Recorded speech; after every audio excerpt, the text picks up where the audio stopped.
All right, I got some brutal truth for the MAGA out here now. The last couple of things that have been going on since Trump won the election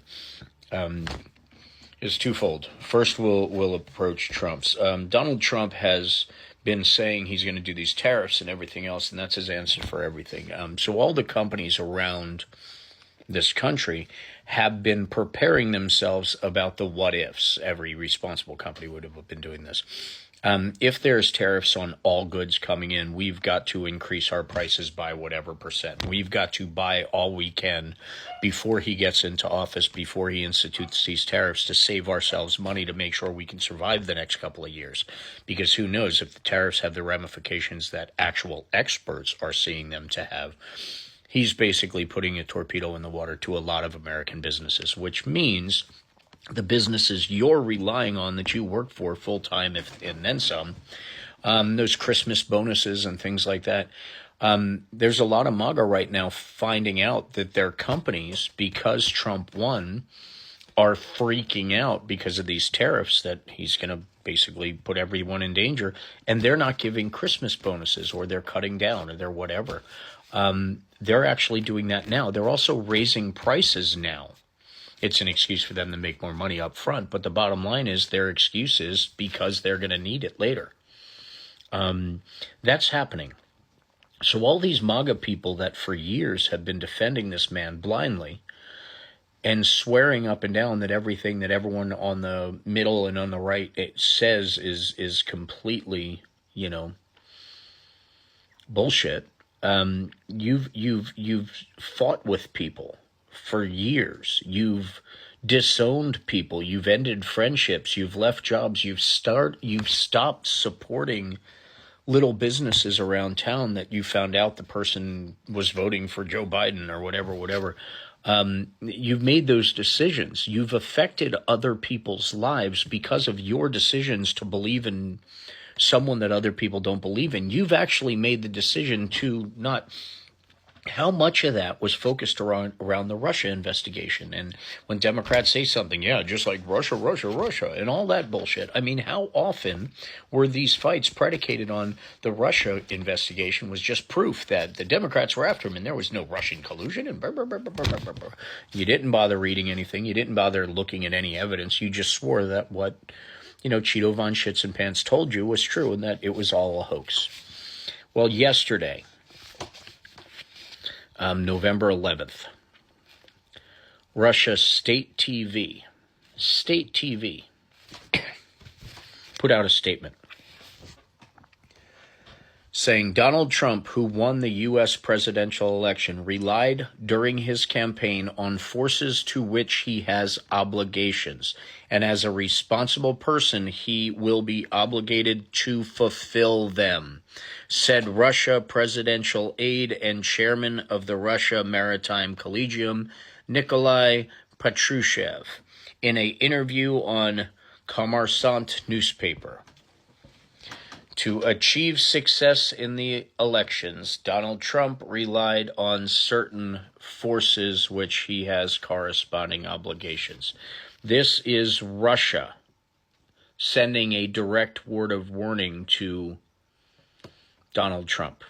Now, if that wasn't bad enough, let's look at what happened since election night to current moment.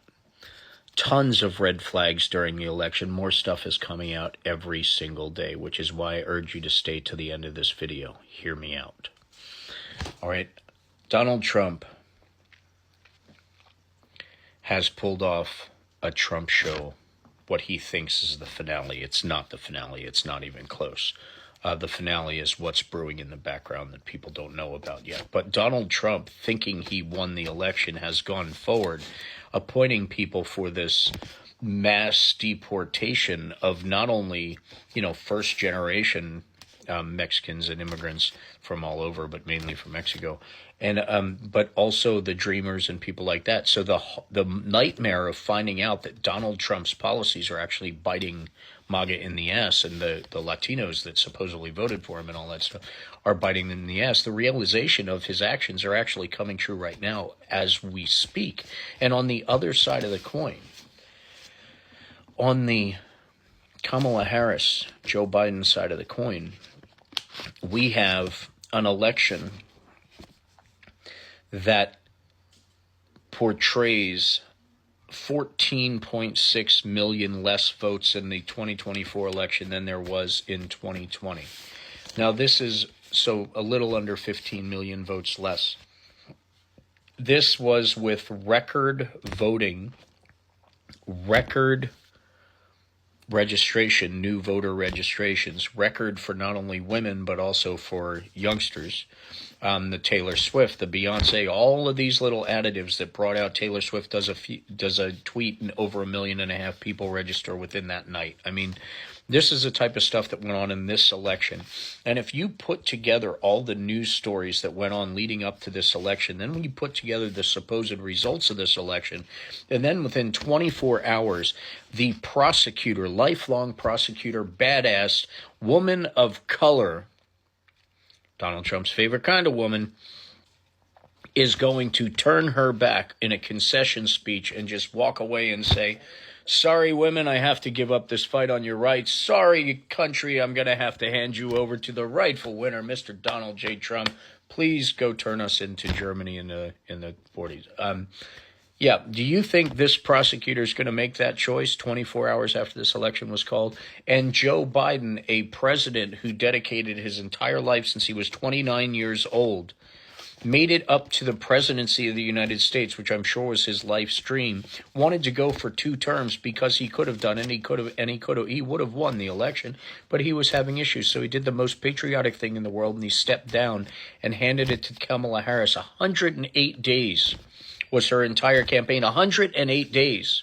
She raised the record amount of money of any campaign ever that's been campaigning forever. She raised more than Donald Trump in the first 108 days than he raised in 10, 12 years. And we're supposed to believe that 15 million less voters came to the polls. The mail-in votes requested was 89 million, according to the numbers. The total votes were 140 million. 89 million of them were in advance. Not one number, not one metric, not one anything makes sense that this was legitimate. But yet, Kamala Harris and Joe Biden put on a show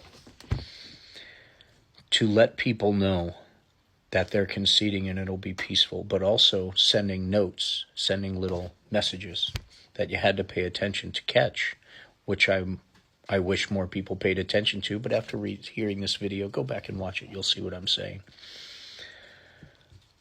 She was talking about losing this fight isn't losing the war, isn't losing the biggest fight. We got knocked down. We're going to keep fighting. We will win. We're here to win in the future. We're here to win in the election. We're here to win. We're here to win. We're not giving up. All that other stuff.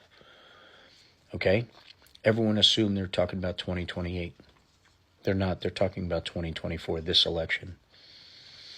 She said that she's not backing down. She's going to keep fighting, and if we keep fighting and if we stand together, we will win. She kept saying that over and over. And Joe Biden did his speech, and he talked about how there is 74 days left to fix this. There is 74 days to clean this up. There is 74 days. He said 74 days. It's now 70 days. But he said that 3 or 4 times during his short speech. And he said having defeat is not defeated. And he talked about rising up and not giving up, and we will win. They're talking about right now, ladies and gentlemen. The investigations that are going on right now will set this right. And in the meantime, we get the bonus of watching Donald Trump do all the evil things he said he was going to do. So when MAGA gets pissed off because he doesn't get the White House and they start screaming that it's a big setup and it's all wrong, we get to say, you saw what he was going to do. You saw his actions.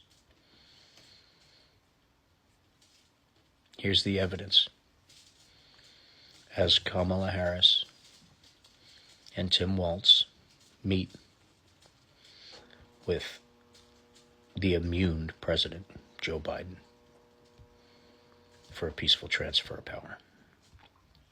So stay diligent, stay educated, and be kind. We are all in this together, and it is not over yet.